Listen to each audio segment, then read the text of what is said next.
자, 세 가지 질문을 드리면서 말씀을 전합니다. 세상에서 제일 중요한 것이 뭘까요? 두 번째, 그 중요한 것 중에서도 가장 귀한 것이 뭘까? 세 번째, 가장 우리가 또 관심을 가지고 우리가 또 하고 싶은 것이 뭘까? 세 가지 질문을 드리고 이 세 가지 질문에 대한 답을 한 얘기를 통해서 여러분들이 정리할 수 있을 겁니다. 38살 된 한 자매의 대답입니다. 질문과 대답입니다. 지금 내가 가장 하고 싶은 것이 무엇일까? 여러분들은 지금 제일 무엇을 하고 싶으세요? 지금 내가 가장 하고 싶은 것은 이 38살의 자매가 대답한 겁니다. 커피숍에 가서 커피 한 잔을 사서 들고 혼자 숲이 있는 공원을 산책하는 시간을 갖고 싶습니다. 이분이 최근에 7번째 봄이라는 책을 출간을 했습니다. 그러니까 한 8년 전으로 돌아갑니다. 이분이 30살 때 꿈 많은 처녀 시절이었습니다. 그때 이분이 하고 있는 일은 패션 디자이너였는데요. 김보리라고 하는 분이셔요. 성격이 굉장히 활달해서 주위에 친구들이 많았습니다. 그리고 실력도 있고 재능도 있고 회사도 경영하고 굉장히 잘 나가는 그런 여성이었습니다. 당연히 사귀는 남자가 있어서 이제 결혼을 앞두고 있습니다. 사무실을 경영하고 직원들에게 작업을 지시하고 그리고 시간이 나면은 커피 한 잔을 사서 들고 숲길을 아니면 공원을 산책하면서 커피를 마실 수 있는 그런 여유도 있는 사람이었습니다. 이분이 패션에 있어서는 굉장히 그 실력이 인정이 되어서 그 업계에서는 굉장히 주목받는 그런 CEO였습니다. 사업도 날로 확장되는 그런 현장이었습니다. 그러던 어느 날 8월 달이었습니다. 그날 월요일이었습니다. 오후가 되었는데 온몸이 무거워지는 것을 느꼈습니다. 그리고 8월 달인데 한기가 들었습니다. 그래도 워낙 이분이 일을 열심히 하는 사람인지라 일을 마무리하고 퇴근해서 내가 병원에 가야 되겠다 생각하고 어떻게 하다 보니까 퇴근 시간이 조금 늦었어요. 부랴부랴 병원에 갔는데 이미 다 문을 닫았습니다. 너무나 평범한 월요일이었는데 그 평범한 월요일은 이제 그녀에게 마지막 평범한 월요일이 되었습니다. 집으로 돌아갔는데 손과 발과 입 안에 붉은 반점이 계속 생기게 됐습니다.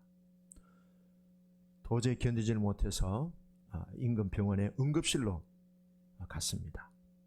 온몸은 수포와 발진으로 뒤덮였습니다. 눈꺼풀이 수포가 터져서 고름으로 엉겨붙어 가지고 눈을 뜰 수 없을 정도로 그렇게 심각해졌습니다. 10분 간격으로 가래를 뱉느라고 숨쉬는 것이 너무나 버거웠습니다. 내가 죽음의 문턱에까지 왔구나 하는 생각이 들었습니다. 다행히 그날 밤을 넘겼습니다. 그 다음날 더 큰 병원으로 옮겨서 검사를 했는데 검사 결과 병명이 나왔습니다. 스티븐 존슨 증후군이라는 희귀병이었습니다. 저도 이런 병은 처음 봤습니다.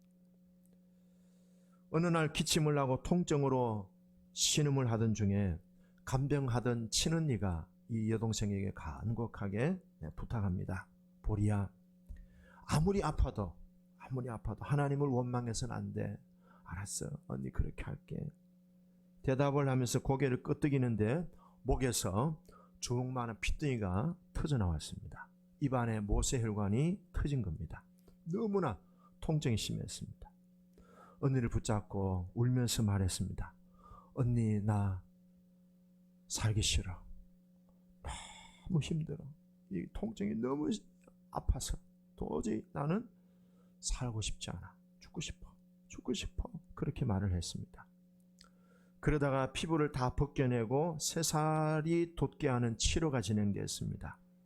손톱이 다 빠지고 발톱이 다 빠지고 몸에 있는 머리카락 다 빠졌습니다. 엉덩이가 쪼그라들고 항문이 좁아지고 눈은 점점 시력이 고름으로 인해서 이 시신경이 손상을 당하면서 결국에는 시력조차 잃어버리고 말았습니다. 치료가 계속되던 6개월 어느 날이었습니다. 보리 씨가 수술을 받는 가운데 눈이 열렸습니다. 육신의 눈이 열린 게 아니고 영적인 눈이 열렸습니다. 십자가에 못 박히신 예수님이 자신을 만나주시는 것을 보았습니다. 예수님의 손에 못자국이 있는 손을 보았고요. 예수님의 얼굴을 타고 흐르는 눈물 자국을 보았습니다. 보리 씨는 마음속 깊이 큰 감동을 받았습니다.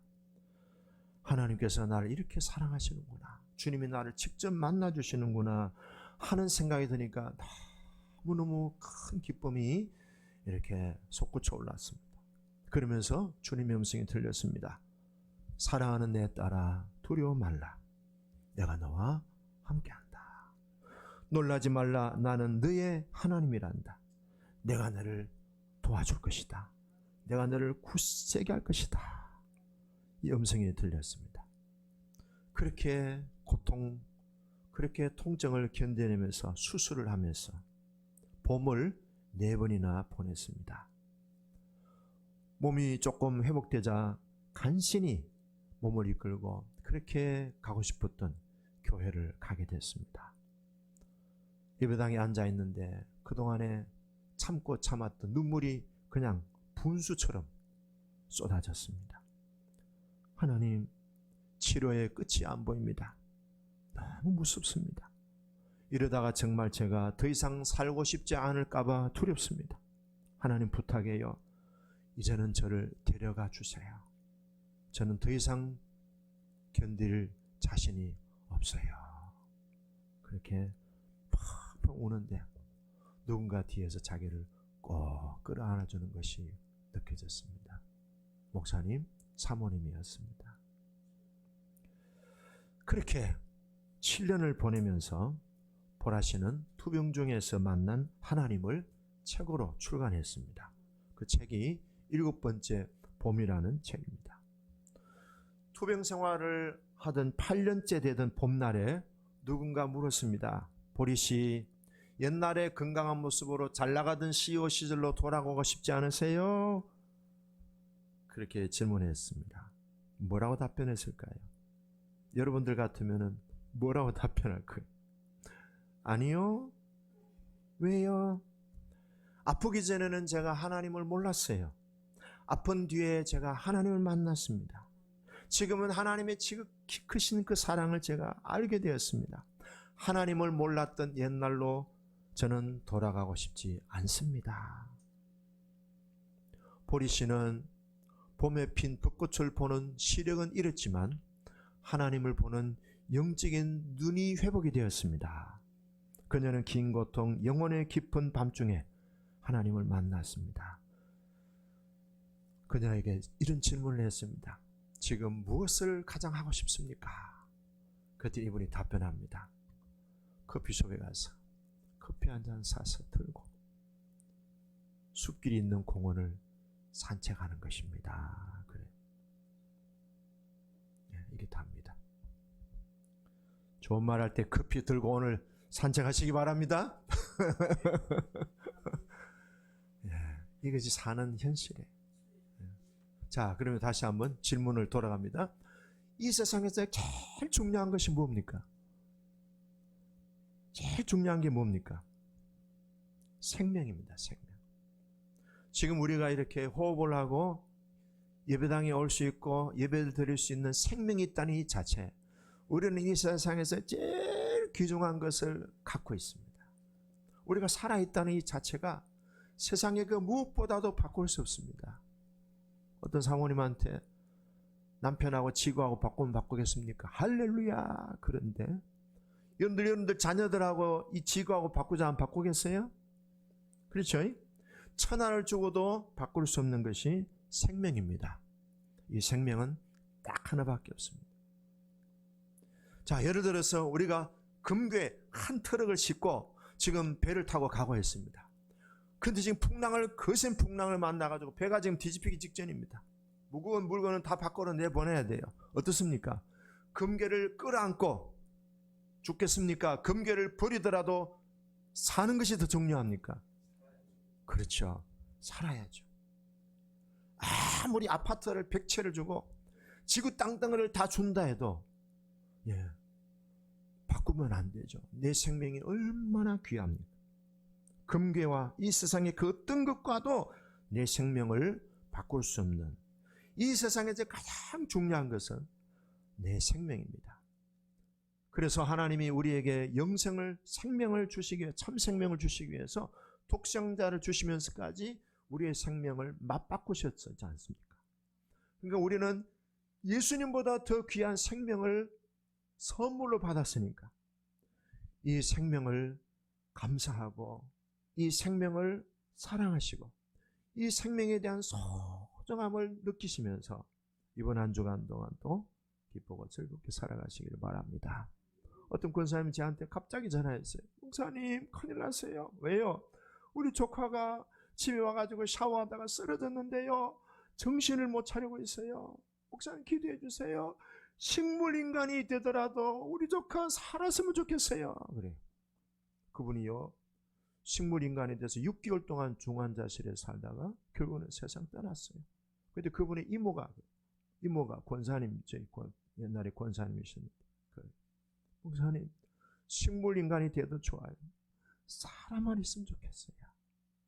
얼마나 생명이 귀합니까? 그 세상에서 가장 천하를 주고도 바꿀 수 없는 생명을 우리가 다 갖고 있지 않습니까? 이 생명 돈하고 바꾸겠습니까? 대통령 시켜주고 죽인다면 대통령하고 죽는 게 낫겠습니까? 뭐 계급 별 4개 달아준다고 해서 생명하고 바꿀 수 있겠습니까? 옆 사람은 인사하시죠. 살아있어서 감사해요. 고마워요. 우리 이동진 유사님 아들이 이렇게 건강하게 멋진 미남 아들로 예배드린다는 자체, 그 자체만 해도 감사하지 않습니까? 용돈 좀 많이 주세요.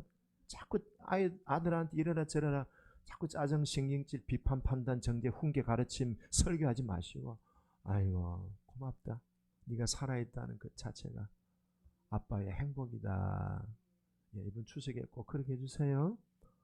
용돈도 좀 작년보다 한 배로 좀 올려주시면 좋겠어요. 물가가 많이 올랐어요.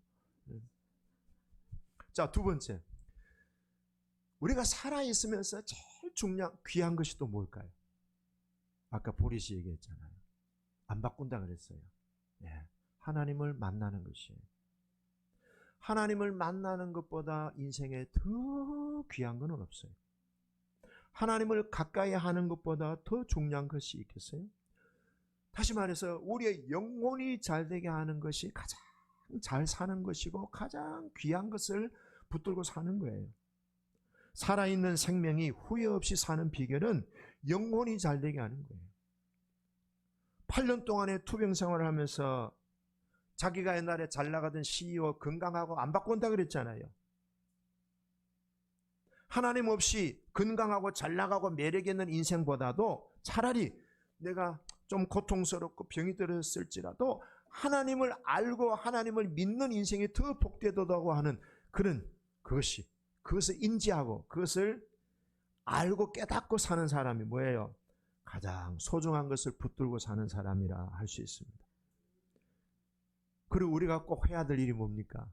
일도 하고 뭐 잠도 자고 해야 되지만 커피 한 잔 들고, 꼭 커피가 아니더라도 커피 한 잔 들고, 그리고 나무가 있는 곳에 그늘 벤치에 앉아서 커피 한 잔을 마실 수 있는 여유, 이게 없으면요 이미 그 영혼은 무언가 지금 중독되어 있다는 걸로 보면 돼요. 그래서 오늘 목장 모임은 없습니다. 김세훈 집사님 커피 몇 잔? 2잔 해가지고 아내하고 여기 조그만 구청 저쪽으로 가면은 조그만 공원이 있어요. 벤치도 있고 아주 좋습니다. 그냥 하셔서 커피 한 잔 마시면서 설교하고 비판하지 않고 어떻게 한다고요? 예, 감사하고 칭찬해주고 고맙다고 해줘. 예. 저도 어제 저녁에 잠들기 전에 아내 보고 여보 오늘 수고했어요. 90도 예, 배꼽 인사하고 잤어요. 커피 한 잔을 마실 수 있는 이 여유, 그 뭡니까? 자기를 돌아보는 거예요.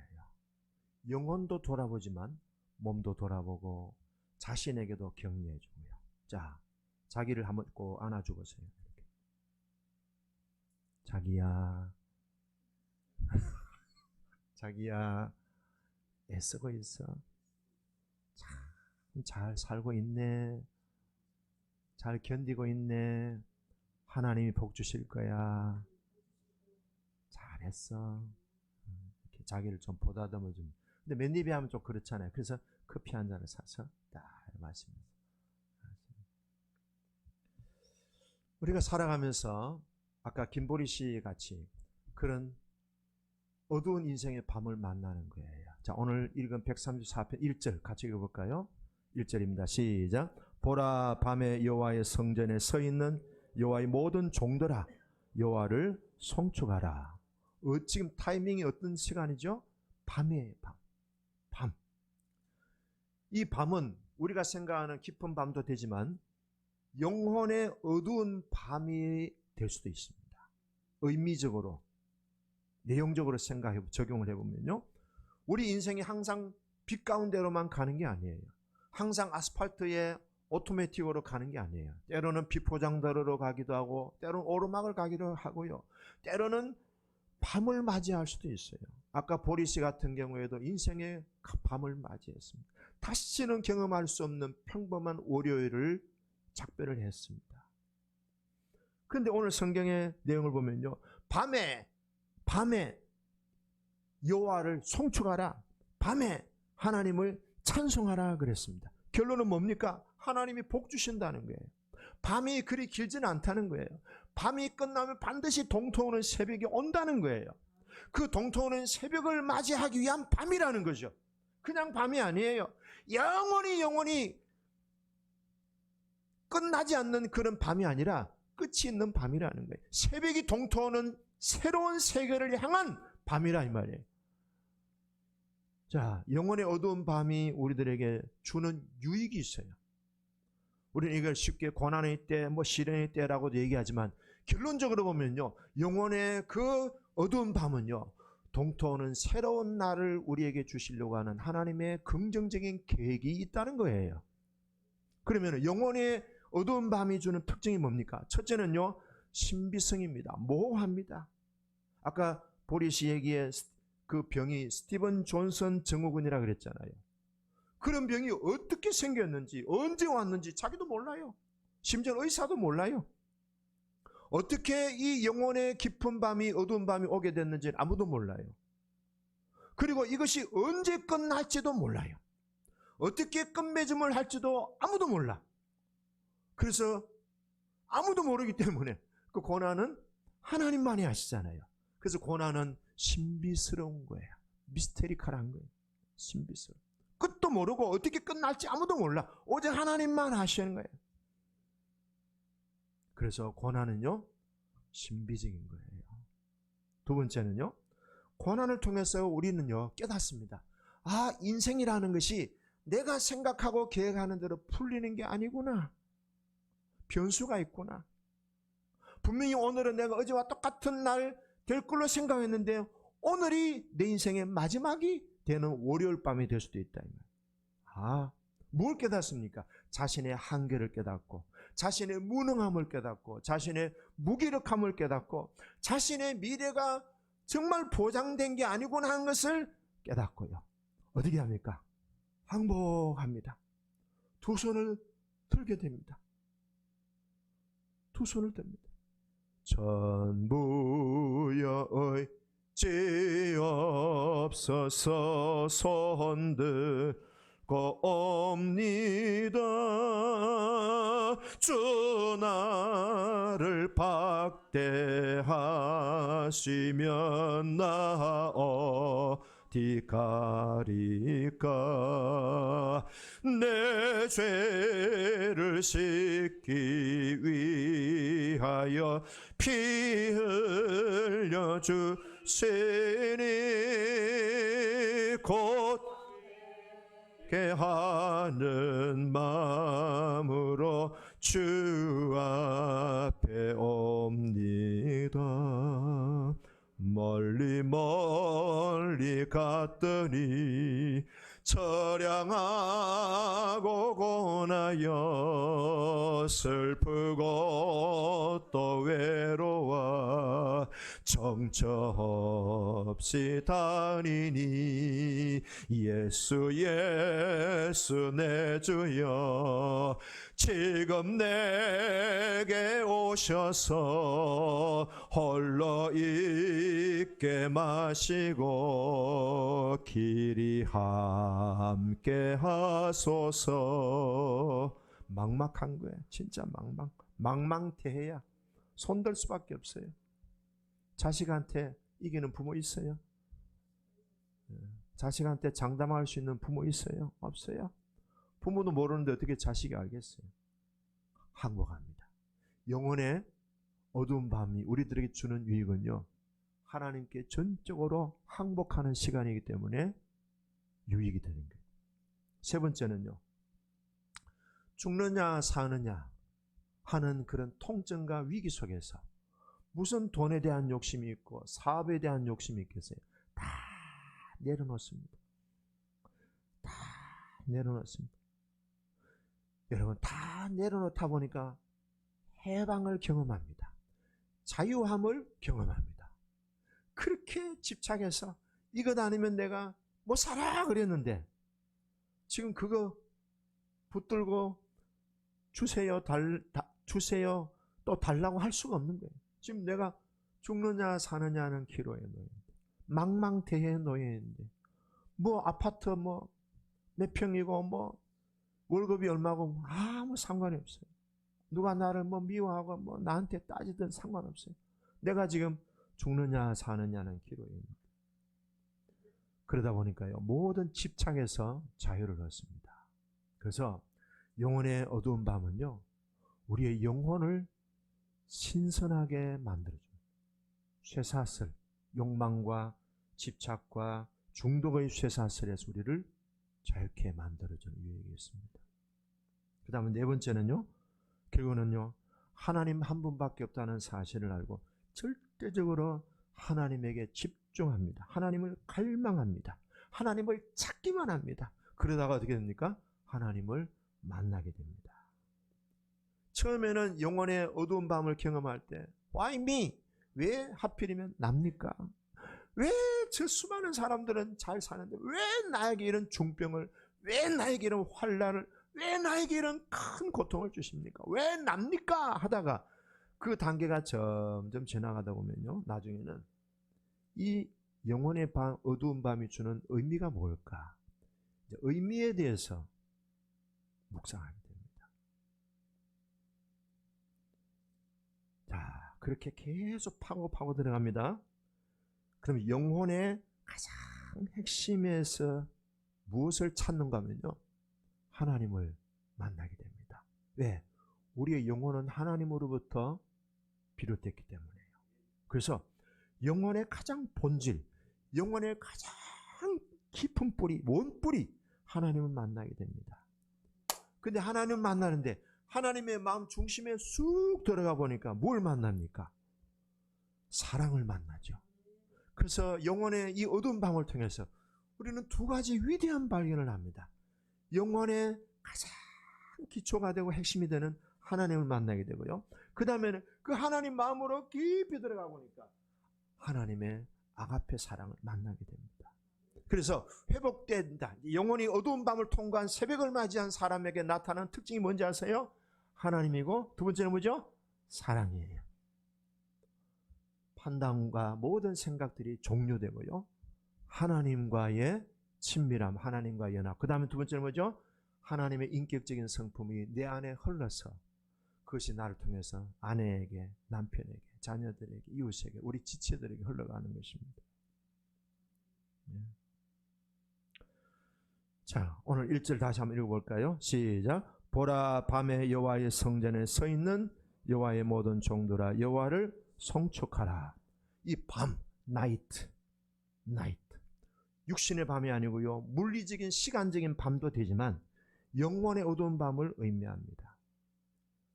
사실은 성막을 중심으로 이스라엘 백성들이 살고 있었는데요, 이 성막을 제사장들과 레위 지파 사람들이 24시간 불철주야로 성막을 관리하고 제사를 집례하고, 그리고 지성소의 언약궤를, 그리고 성소의 등대와 떡상과 분향단을 수시로 점검하고, 제사 드리러 오는 사람들의 제물을, 짐승을 죽여서 피를 뿌리고 바르고 득고해서 또 짐승 제물을 드리고, 이 성막은요 24시간 계속 돌아갑니다. 밤중에도 쉼이 없어요. 밤중에도 이 제사장들과 레위지파 사람들이 성막 중심으로 돌고 관리하고요, 불이 꺼지지 않도록 합니다. 밤에도 쉬지 않는 거예요. 하나님은 어떤 하나님이시요? 졸지도 주무시지도 않는 하나님처럼 이 성막은 24시간 풀 가동해요. 그래서 제사장들이 서로 당번을 정해가지고 성소회를 관리하고요, 성막 주위를 돌아보고 관리합니다. 근데 이 어두운 밤에 뭐합니까? 어디에 있어요? 여호와의 성전에 서 있습니다. 이 내용을 통해서 우리들에게 준 도전은요, 영혼의 어두운 밤을 우리가 돌파하고 극복하는 비결이 뭐냐? 하나님의 성전에 거하는 것이 중요합니다. 어두워진 인생은요, 빛을 봐야 돼요. 빛 가운데로 가야 어두움이 진단이 되듯이 빛의 본체가 되시는 하나님이 임재하시는 성막, 그 하나님의 성막, 성전, 주님이 핏값으로 세우신 교회, 여기에서 우리는 빛 대신 하나님의 영광을 만나게 됩니다. 한나라는 여자가 불임을 갖고 결혼했는데 아기가 없어. 그래서 남편이 새로운 여자 얻어가지고 아기를 낳았어. 근데 여자로서 아기를 못 낳고 새로운 여자한테 방 빼 해가지고 방 빼고, 얼마나 참담하고 비참하겠어요. 그 참담하고 비참한 마음을 가지고 어디로 갔어요? 그 영혼의 어두운 밤에 처한 이 여자가 간 곳은 카페가 아니에요. 어디로 갔어요? 점집도 아니에요. 예수 믿는 사람들 점집 가는 분들 많대요. 특별히 권사님들이 많대요. 기가 차죠. 어떤 여자 목사님은 어디서 개척하면 좋습니까? 묻더래요. 점집에 가서. 저요. 어디로 가야 돼요? 이렇게 성전에 가야 돼. 가자. 어디로? 성전으로 가야 돼. 성전은 만민의 기도하는 집이요, 예수 그리스도께서 핏값으로 사신 만민의 기도하는 집, 하나님의 영이 임재하시는 성전으로 가면은 동토하는 새벽을 맞이할 수 있습니다. 그 다음에 두 번째는요, 어떻게 합니까? 2절 읽어봅니다. 2절 시작. 성소를 향하여 너희 손을 들고 여호와를 송축하라. 성소를 향하여 뭡니까? 하나님의 임재를 상징하는 성소를 향하여, 하나님을 향하여 너희 두 손을 번쩍 들고, 그런 뜻입니다. 들고. 인생이 꼬이고 있어요. 인생이 막히고 있어요. 인생이 지금 첩첩산중에 있는 것 같이 완전히 지금 희망이 없어 보여요. 깜깜해. 앞으로 뒤로 옆으로 위로 밑으로 봐도 깜깜해. 이 밤의 깜깜한 인생을 살아가는 때에 우리는 몸부림치면 칠수록 자꾸 복잡해져. 어떻게? 그냥 성전에 서서 손 드는 수밖에. 따라합니다. 하나님 아버지 항복합니다. 그래서 두 손 들고 전부여 지옵소서 손 들고 옵니다.